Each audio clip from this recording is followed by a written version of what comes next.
ஒரு ஸ்டாக் வந்து பார்த்தோம்னா ஒரு 1 இயரில் ஏறக்கூடிய அந்த ப்ரைஸை வந்து இந்த மாதிரி டவுன் ட்ரெண்ட் ஆரம்பிக்கும் போது ஒரு வாரத்தில் வந்து அது நமக்கு அதை இழப்புகளை வந்து நம்ம கொடுத்துரும். ஒரு ஸ்டாக்கை வாங்குறதுக்கு முன்னாடியே கரெக்டான ஒரு எக்ஸிட் பிளான் இருக்கணும். வித்தவுட் எக்ஸிட் பிளான் இல்லாமல் நம்ம எந்த ஒரு முதலீட்லையுமே என்டர் ஆகக்கூடாது. கன்சப்ஷன் ஆஃப் லிக்கர் வந்து பார்த்திங்கன்னா டே பை டே வந்து இந்தியாவில் இன்க்ரீஸ் ஆகுது தவிர டிக்ரீஸ் ஆகக்கூடியது. ஸோ இந்த செக்டார் வந்து பார்த்திங்கன்னா ஒரு ப்ராட் பேஸ்டு அனாலிசிஸில் பார்க்கும்போது ஒரு பாசிட்டிவான அவுட்லுக் உள்ள ஒரு செக்டார் தான். அதில் இந்த ஸ்டாக் வந்து கொஞ்சம் வீக்காக இருக்குது. ஸோ வீக்லி க்ளோஸ் 860க்கு மேலே க்ளோஸ் ஆச்சுன்னா இதை வந்து கன்சிடர் பண்ணணும். ஒரு ஸ்மால் வேல்யூ ஸ்டாக்ஸில் வந்து நம்ம ரிஸ்க் எடுக்கும்போது you have to be very careful on the profit. இருக்கிற எல்லா கேபிட்டலையும் வந்து இதில் போட்டுறக்கூடாது. இதுக்கான அலோகேஷன் சொல்லி பார்த்தீங்கன்னா உங்கள் போர்ட்ஃபோலியோவில் ஒரு 5 to 10% மேலே வந்து கொடுக்கக்கூடாது. ஸோ இதெல்லாம் நீங்கள் வந்து கன்சிடர் பண்ணணும். ₹1,00,000 உங்கள் முதலீடு அப்படின்னா ஒரு சுஸ்லான் மாதிரியான ஸ்டாக்குக்கு அதிகபட்சம் ஒரு ₹10,000 கொடுக்கலாம். இந்த மாதிரி வந்து ஒவ்வொருத்தருடைய அவங்களுடைய போர்ட்ஃபோலியோடைய பொசிஷனுக்கு தகுந்த மாதிரி தான் நீங்கள் வந்து ஸ்டாக் அலோகேஷன் வந்து கொடுத்துக்கணும். கட்டுமானத்தின் வலிமை, கட்டிடங்களின் பாதுகாப்பு. ஸ்ரீ துர்கா டிஎம்டி கம்பிகள். நியூஸ் கஃபே சேனல்ஸ் வியூவர்ஸ் அனைவருக்கும் வணக்கம். நம்ம வந்து ஒவ்வொரு வாரமும் வந்து சில செக்டார் சில ஸ்டாக்ஸை நம்ம அனலைஸ் பண்ணுறோம். சில ஸ்டாக்ஸை வந்து கரண்ட் மொமெண்டம்க்கு தகுந்த மாதிரி வந்து நம்ம அனலைஸ் பண்ணுறோம். ஆனால் வியூவர்ஸ் வந்து அவங்க வச்சுருக்க சில ஸ்டாக்ஸை பற்றி அவங்க வந்து கமெண்ட்ஸில் வந்து போட்டிருக்காங்க. அதில் சில ஸ்டாக்ஸில் வந்து இந்த வாரம் நம்ம வந்து பார்ப்போம்.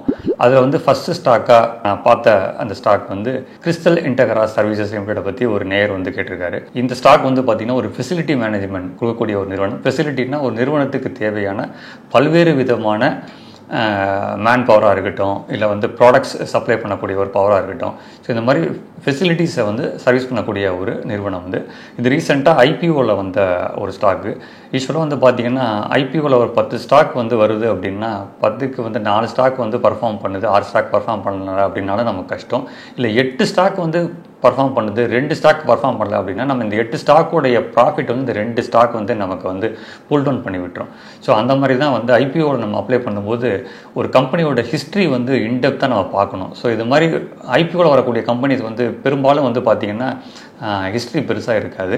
இருக்கிற தகவல் அடிப்படையில் வச்சு நம்ம பார்க்கும்போது இன்டெக்ரா சர்வீசஸ் வந்து ரீசெண்டாக லிஸ்டான ப்ரைஸ் கிட்ட தான் இப்போ ட்ரேட் ஆகிட்டு இருக்கு. இந்த ஸ்டாக் வந்து ஷார்ட் டேர்ம் டவுன் ட்ரெண்ட் தான் இருக்குது. ஆனால் ஒரு லாங் டேர்ம் பேசிஸில் அடுத்த ஒரு 1 or 2 quarters உடைய ரிசல்ட் எப்படி இருக்குன்னு பார்த்துட்டு நம்ம வந்து முடிவு பண்ணலாம். ஸோ இன்வெஸ்டர்ஸ் வந்து இந்த ஸ்டாக் வந்து அடுத்த ஒரு 1 or 2 quarters வந்து ஹோல்டு பண்ணலாம்.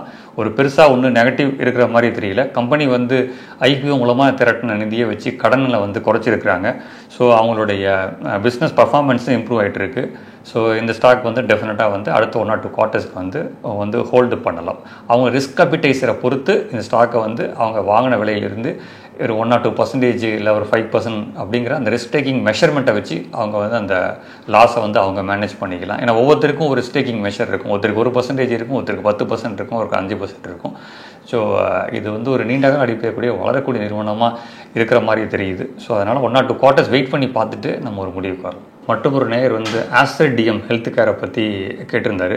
இந்த ஸ்டாக் வந்து வாங்கியிருக்கேன், இந்த ஸ்டாக் வந்து கீழே இறங்கிட்டு இருக்கு, திரும்பி இது வந்து விலை ஏறுமா அப்படின்னு சொல்லி கேட்காரு.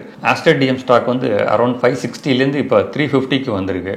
ஒரு ஸ்டாக் வந்து பார்த்தோம்னா ஒரு 1 இயரில் ஏறக்கூடிய அந்த ப்ரைஸை வந்து இந்த மாதிரி டவுன் ட்ரெண்ட் ஆரம்பிக்கும் போது ஒரு வாரத்தில் வந்து அது நமக்கு அதை இழப்புகளை வந்து நமக்கு கொடுத்துரும். ஸோ அதனால் இந்த மாதிரி ஸ்டாக்ஸை வாங்கும்போது ஒவ்வொருத்தரும் ஒரு ஸ்டாக்கை வாங்குறதுக்கு முன்னாடியே கரெக்டான ஒரு எக்ஸிட் பிளான் இருக்கணும். வித்தவுட் எக்ஸிட் பிளான் இல்லாமல் நம்ம எந்த ஒரு முதலீட்லையுமே என்டர் ஆகக்கூடாது. ஸோ அபிமன்யு வந்து சக்கர வியூகத்துக்குள்ளே போக தெரிஞ்சிச்சு, ஆனால் சக்கர வியூகத்துலேருந்து வெளியில் வர தெரியல. ஸோ அப்போ உள்ளே மாட்டிக்கிட்டார். அது நம்ம மகாபாரத்தில் படித்த கதை. ஸோ அந்த மாதிரி எந்த ஒரு இன்வெஸ்ட்மெண்ட், அது ஸ்டாக் மார்க்கெட்டாக இருக்கலாம், ரியல் எஸ்டேட் இருக்கலாம், கோல்டாக இருக்கலாம், எது வேணா இருக்கலாம். ஸோ வித்தவுட் எக்ஸிட் பிளான் இல்லாமல் ஒரு ஸ்டாக்கில் வந்து என்ட்ரி ஆகக்கூடாது. இப்போ எக்ஸிட் பிளான் வந்து இப்போ நீங்கள் ஒரு 500க்கு வாங்கியிருக்கீங்க அப்படின்னா உங்கள் ரிஸ்க் டேக்கிங் கெப்பாசிட்டி வந்து ஒரு 5% இருக்குது அப்படின்னா ஒரு ₹25 நீங்கள் ஒரு ஸ்டாப் லாஸ் வச்சுருந்து நீங்கள் எக்ஸிட் பண்ணியிருந்தீங்கன்னா இப்போ ₹350 வந்து நீங்கள் அதே ஸ்டாக்கை வந்து அங்கே விற்றுட்டு திருப்பி இங்கே வாங்கலாம். ஸோ எக்ஸிட் பிளான் இல்லாமல் என்ட்ரி ஆனால் இந்த மாதிரி இழப்புகள் வந்து சந்திக்க நேரிடும். ஸோ அதனால் வந்து இந்த ஸ்டாக் வந்து இப்போதைக்கு டெக்னிக்கலாக வந்து 350ல் இருக்குது. சூன் இந்த 350 to 300 இது செட்டில் ஆகிடும். ஸோ வெயிட் பண்ணி பார்க்கலாம். இப்போதைக்கு still in down trend arrest ஆகிறதுக்கான ஒரு பாசிட்டிவ் பாயிண்ட்ஸ் வந்து எதுவும் தெரியல. இது ஓவர் சோல்டு கண்டிஷனில் இருக்குது.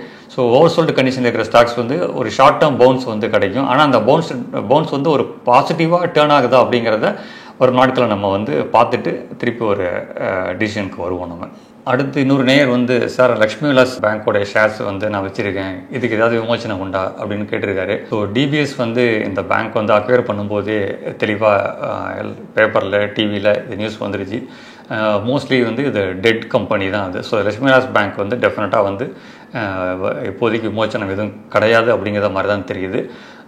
வருங்காலம் என்ன நடக்கும்னு சொல்ல முடியாது. இப்போதைக்கு லக்ஷ்மி விலாஸ் பேங்க் ஷேர்ஸுக்கு எந்த ஒரு பாசிட்டிவ் நியூஸும் கிடையாது. அடுத்து இன்னொரு நேயர் வந்து மதர்சன் இன்டர்நேஷ்னல் அந்த ஸ்டாக்கை பற்றி கேட்டிருக்காரு. இது ஒரு auto ancillary stock, one of the ஒரு quality auto ancillary stocks.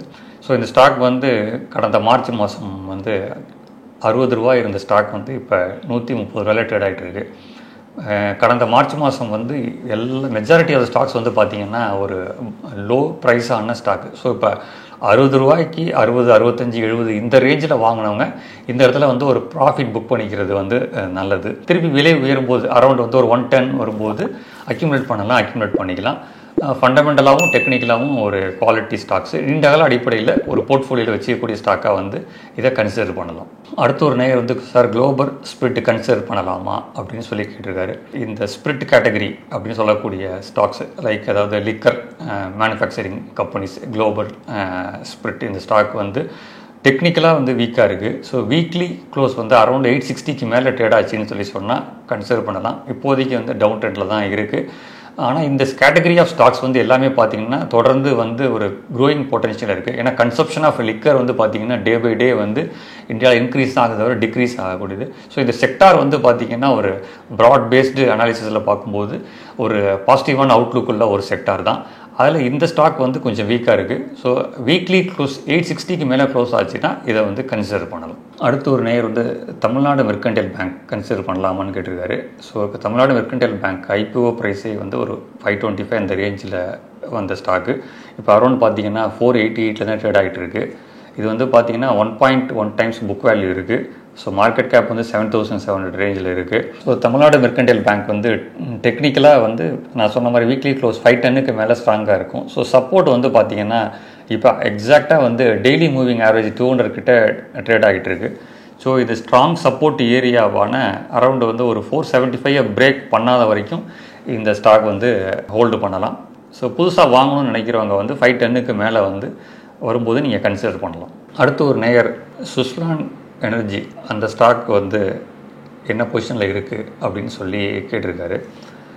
Suzlon வந்து ஒரு டர்ன் அரவுண்ட் கம்பெனியாக வந்து கடந்த சில வருடங்களாக மாறிட்டு வருது. ஸோ டெக்னிக்கலாக வந்து பார்த்திங்கன்னா இப்போ ரீசெண்டாக அது வெறும் 8 ரூபாயிலேருந்து கிட்டத்தட்ட ஒரு 50 ரூபா வரைக்கும் அது விலை உயர்ந்த ஒரு ஸ்டாக்கு. ஸோ இது மாதிரி ஓவர் வேலிட் ஆனதுனால தொடர்ந்து இப்போ வந்து ஒரு ப்ராஃபிட் புக்கிங் லெவலில் இருக்குது. ஸோ இது வீக்லி க்ளோசிங் 32 ரூபீஸ் வரைக்கும் இது கீழே போச்சுன்னா அக்யூமுலேட் பண்ணிக்கலாம். இன்னும் சில குவார்ட்டர்ஸ் இதோட ரிசல்ட்ஸ் எப்படி இருக்குன்னு நம்ம பார்த்துட்டு வந்து முடிவு பண்ணலாம். ஒரு டெட் ஃப்ரீ கம்பெனியாக அது தொடர்ந்து மாறிட்டு வருது. ஸோ ஆல்ரெடி வாங்கி வச்சுருக்கிறவங்க ஹோல்டு பண்ணுங்கள், புதுசாக வாங்கணும்னு நினைக்கிறவங்க பார்ட் பை பார்ட்டாக வந்து வாங்கிக்குவோங்க. இந்த மாதிரி வந்து ஒரு ஸ்மால் வேல்யூ ஸ்டாக்ஸில் வந்து நம்ம ரிஸ்க் எடுக்கும்போது we have to be very careful on the profit. So இருக்கிற எல்லா கேபிட்டலையும் வந்து இதில் போட்டுறக்கூடாது. இதுக்கான அலோகேஷன் சொல்லி பார்த்தீங்கன்னா உங்கள் போர்ட்ஃபோலியோவில் ஒரு 5 to 10% மேலே வந்து கொடுக்கக்கூடாது. ஸோ இதெல்லாம் நீங்கள் வந்து கன்சிடர் பண்ணணும். 1 லட்ச ரூபா உங்கள் முதலீடு அப்படின்னா ஒரு சுஸ்லான் மாதிரியான ஸ்டாக்குக்கு அதிகபட்சம் ஒரு 10,000 ரூபா கொடுக்கலாம். ஸோ இந்த மாதிரி வந்து ஒவ்வொருத்தருடைய அவங்களுடைய போர்ட்ஃபோலியோடைய பொசிஷனுக்கு தகுந்த மாதிரி தான் நீங்கள் வந்து ஸ்டாக் அலோகேஷன் வந்து கொடுத்துக்கணும். ஸோ சுஸ்லான் வந்து அப் டு 32 வரைக்கும் நம்ம வந்து கன்சிடர் பண்ணலாம். வரும் மாதங்களில் வந்து இந்த ஸ்டாக் வந்து மேலே போகிறதுக்கு வாய்ப்பு இருக்குது. அது அடுத்த 2-3 குவார்ட்டர்ஸோடைய பர்ஃபார்மன்ஸை பார்க்கறதுக்கு முடிவு பண்ணிக்கலாம். மற்றொரு நேயர் வந்து நான் சேல் 2001 வச்சுருக்கேன், பர்ஃபார்மன்ஸ் சரியில்லை, இதை வித்துடலாமா அப்படின்னு சொல்லி கேட்டிருக்காரு. பர்ஃபார்மன்ஸ் அப்படின்னு அவர் குறிப்பிடுறது வந்து ஸ்டாக்கோடைய பர்ஃபார்மன்ஸா கம்பெனியோடைய பர்ஃபார்மன்ஸா அப்படிங்கிறத அவர் தெளிவுபடுத்தலை. ஸ்டாக்கோடைய பர்ஃபார்மன்ஸ் நம்ம பார்த்தோம்னா 2006-07 இதுதான் வந்து அந்த 10 ஆண்டுகளுக்கான பீக் மார்க்கெட் பொசிஷன். அப்போ வந்து பார்த்திங்கன்னா செயில் வந்து கிட்டத்தட்ட 2001 சொல்லியிருக்காரு. ஸோ அப்போலாம் வந்து பார்த்திங்கன்னா ஸ்டாக் வந்து 20-30 ரூபா இருந்த ஸ்டாக் வந்து கிட்டத்தட்ட 300 ரூபாய்க்கு போயிருக்கு. ஸோ அப்போ ஆப்பர்ச்சுனிட்டி அவருக்கு 2007 பீக்லேயே கிடச்சிருக்கு. ஸோ நான் திருப்பி அதான் சொல்கிறேன், ஸ்டாக் மார்க்கெட்டில் விட என்ட்ரியை விட எக்ஸிட் வந்து ரொம்ப முக்கியம். எக்ஸிட் தெரியலன்னா நம்ம வந்த லாபத்தை நம்ம வந்து விட்டுருவோம். ஸோ அதனால் வந்து அவர் கண்டிப்பாக அவர் வாட்ச் பண்ணியிருந்தாருன்னா அவருக்கு வந்து ப்ராஃபிட் கிடச்சிருக்கும்.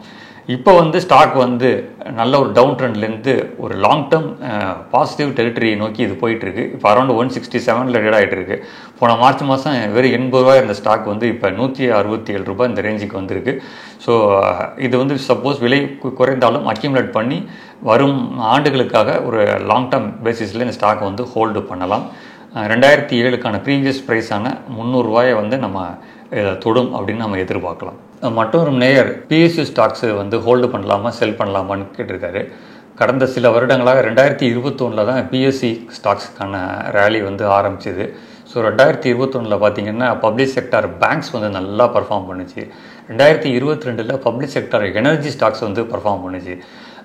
இப்போ வந்து எல்லா பப்ளிக் செக்டார் ஸ்டாக்ஸுமே கடந்த சில வருடங்களாக பர்ஃபார்ம் பண்ணிகிட்டு இருக்கும்போது இப்போ ஏற்கனவே வாங்கினவங்க கண்டிப்பாக லாபத்தில் இருப்பாங்க. அதனால் வந்த லாபத்தை வந்து புக் பண்ணுறது ஒரு எப்பொழுதுமே வந்து ஒரு முதலீட்டாளருக்கு ஒரு சிறந்த வாய்ப்பை நம்ம உபயோகப்படுத்திக்கணும். நாளைக்கு வாய்ப்பு தவறு விட்டதுக்கப்புறம் வருத்தப்படக்கூடாது.